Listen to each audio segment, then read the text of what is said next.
3-run homer. Oh yeah.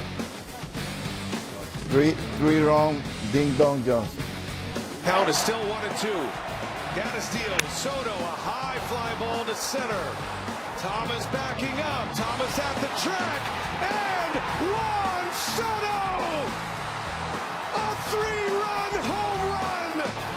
An incredible moment as Juan Soto goes deep to give the Yankees a 5-2 lead in the 10th inning. The psychic Pedro Martinez celebrating MLB Postseason edition of The Closer on TBS, presented by Genesis Motor America. TBS is your home for baseball drama. My goodness, October at its finest. Welcome inside our Atlanta studios. He's going to be talking about that till next year. Welcome inside. Yes, Granderson, Dusty Baker, J-Roll, Jimmy Rollins, Pedro Martinez, all knowing it is a moment in time, and that moment belongs to Juan Soto and the New York Yankees. Congratulations. He was tailor-made to play there. He was handpicked to be there, and he said, I want to be part of a championship. He's on his way. He said he is tailor-made to play in New York. He's got the proper attitude. He wants to. He continues to want to play for New York. I think the Yankees should really pay attention to this guy. I don't need to say anything about his pedigree now. We have seen it from when he was younger with the Nationals. Do it in the biggest stage. Do it his entire career. This guy is the same player every time you see him, except he improves every single time you see him. And I want to congratulate him in a personal way, and congrats to the Yankees as well. Get your wallet out, by the way. He's a free agent at season's end. The Yankees congratulating each other and enjoying on the field. I mean, you're either built for the moment. We say it all season long. You're either built for the moment or you're not, and he certainly is. He definitely is. And as I said in the pregame, you know, he's a star. He's always been a star. New York is a place that can handle it. New York looks for the star. They thrive on that. And he is thriving there. Perfect man, perfect place. They need a left-handed bat. They needed somebody to complement Aaron Judge. He is the perfect complement to Aaron Judge. They can get you from both sides. You can't pitch around them at certain times. You're choosing your poison. Either way, they're going to get you. And tonight, it was his turn to step up, and he came through and did the job. And it's not just that's a bad man, Lauren. It is a bad man, not just because of the short porch at Yankee Stadium. He has power to all fields, an eye like no other. And Dusty was giving play-by-play. Curtis and Dusty were. And you said fastball full count. You said it wasn't high enough. What were you guys thinking? Why? Well, you know, I was thinking that because I knew they were going to give him a high target. And the catcher sat up, but it wasn't quite high enough. And the thing about Soto, unlike most left-handed hitters, he can get to that high pitch. And he gets to it with a flat bat. You know, he's not uppercutting that ball, not fouling it off, and he didn't miss it. I'm telling you, and he fouled off some tough pitches right there in order to get that pitch that he hit out of the ballpark. And Dusty said it. I mean, he said whoever makes the first error, it's going to loom large, and that Rocchio error did. You know, you talk about extra outs. Obviously, we're in extra innings, but if you give an extra out to a team like this, with the weapons now to get a chance to step up to the plate, you have the chance to get hurt like you did tonight. If the play is made, Soto doesn't bat in that situation. Correct. That's the part of the importance of taking advantage of the outs that they give you and not giving any more. We talk about the big boppers, but oh my gosh, congratulations. This is a moment in time. When you look at this, do you miss it, number one? And do you think of the backfields at spring training? 162 is a beautiful grind, and this is what you play for. Definitely is. I mean, at this moment, I don't miss it, but because you like hanging with us. Yeah, no, I love hanging with you guys. Yeah. But I feel the joy. We all know what they're going through, and we're happy for them. We can celebrate for them without missing. It's like we've been there. You know what it's like. You've accomplished the part of getting to the final step, the final goal. You're there, and you can kick back for this moment. You enjoy the evening. You sit back and wait to see who you're going to play, but you're ready to give it that World Series push. And I see the joy on Giancarlo's face. I mean, that tells it all to me. I mean, he's very cool, very calm, but you know, inside he's jumping up and down. What more can you say about him? 8 hits against Cleveland in his career in the postseason, all 8 of them home runs, Crazy. 2 out, 2 strike, 2-run home run. How do you pitch to him if you have to? Obviously, you wouldn't choose to, Pedro, but if you have to pitch to Giancarlo moving forward, either the Mets or the Dodgers, how do you do it?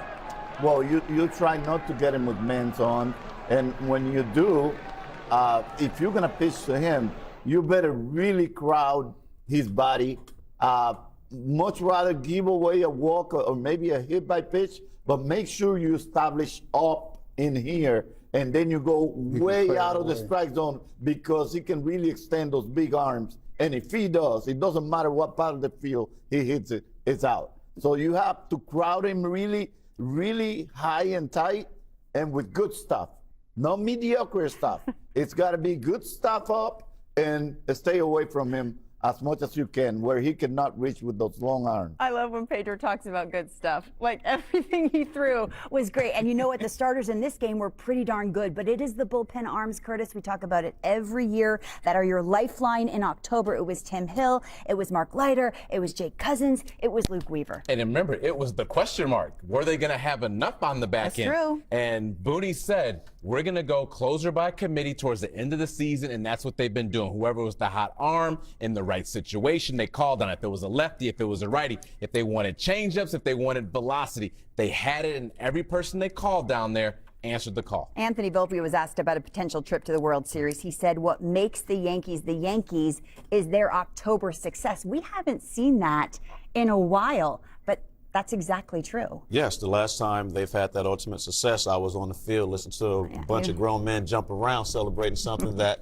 I didn't accomplish. But obviously, they've won 27 championships. Now they have a chance to go for 28. No one has been there that many times. No one has won this that many times. That's the expectation of wearing that uniform. It isn't about 162. 162 is just a qualifier. It's when we get to October, how many championships do we add to that mantle? And now they have a chance to add one more. And Volpe's 100% correct. Jeter said it in his time. I'm here to win. If it doesn't win, if I don't win, it doesn't count. We had a bad season. It wasn't about his personal accolades. We had a great regular season. If we didn't win at all, what was it for? Last year they missed the playoffs. This year they're heading to the World Series. They added Juan Soto. They added Jazz. They added Verdugo. What is so different about this Yankees lineup? I don't know.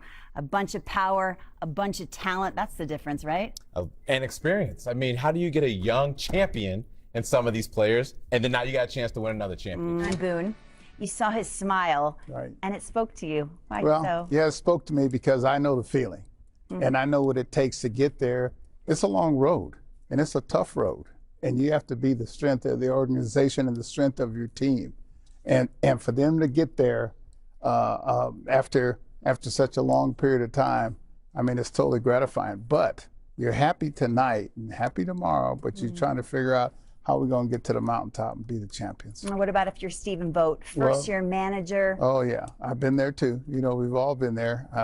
First I'd like to say, congratulations to Booney and the New York Yankees. But I'd like to say congratulations to Stephen Vogt, too, because to get that far and for his team to play the way that they played in his first year as manager, that speaks volumes for what he learned on his way up to be a manager. And now that he's there, I'm sure his players love him. They'll be back somewhere in the hunt next year, but it's going to be a long winter. But don't hold your head down, because like I said, we've all been there. What's the hardest part about that job, Dusty? The hardest part about that job is losing and thinking about, could I have done something different? Sure. In my first year in 1993, I went to the ballpark every day. We won 104 games, and I went to the ballpark every day after we lost. And I was watching the Braves and thinking about, I could have been there. And finally, my wife called me at the ballpark. She says, honey, you got to come on home and see it's over.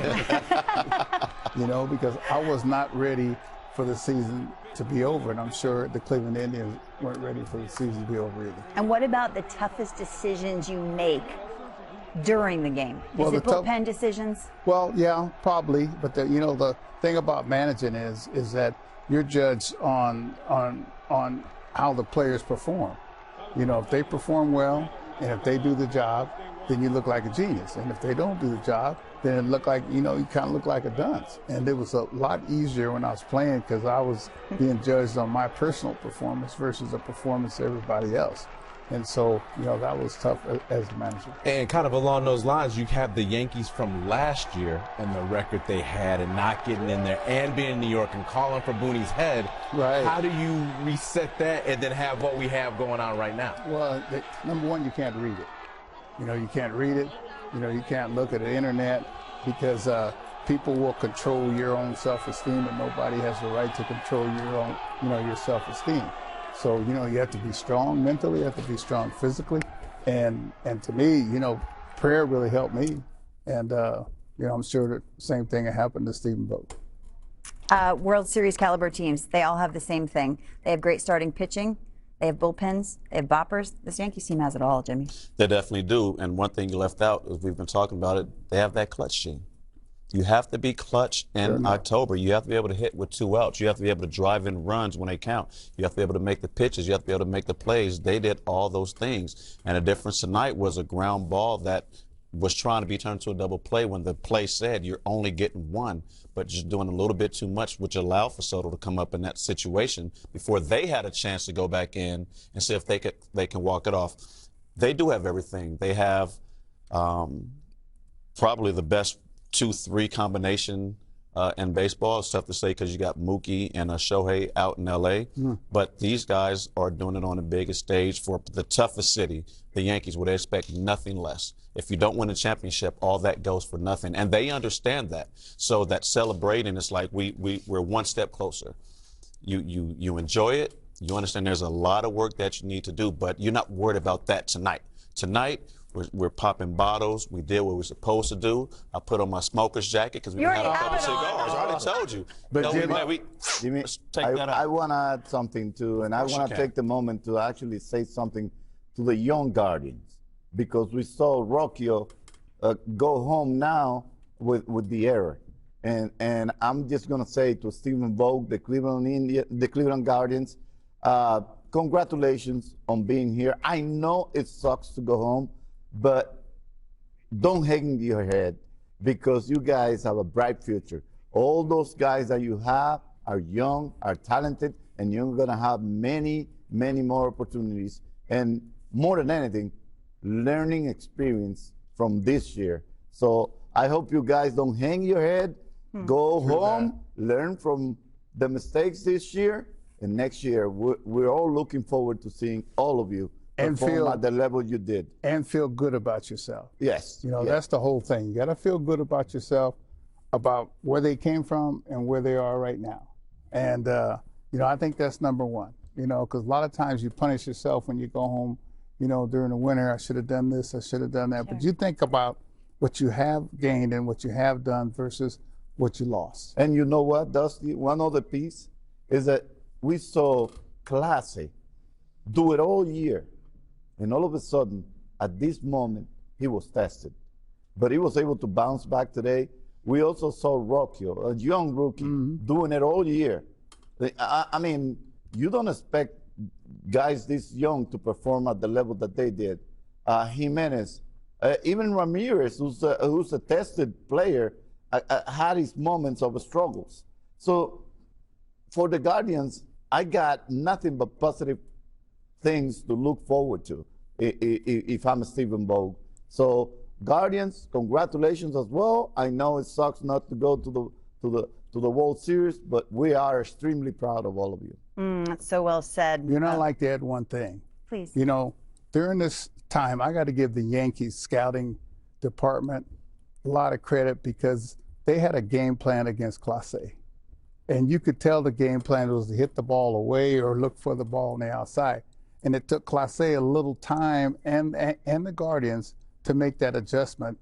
And they made the adjustment today. You can see how they totally pitched these guys the opposite of how they did before. Such a good point. It's hard to explain the dominance of Emmanuel Clase, a .61 ERA in 74 2/3 innings pitched in the regular season. He comes in the game and it is over. Kate Smith as well. This is the best bullpen in the game. Don't forget Gaddis. And Gaddis, thank you very much. But and they had a game plan, right? The Yankees are putting on them. is pretty incredible. An incredible ride for the Cleveland Guardians.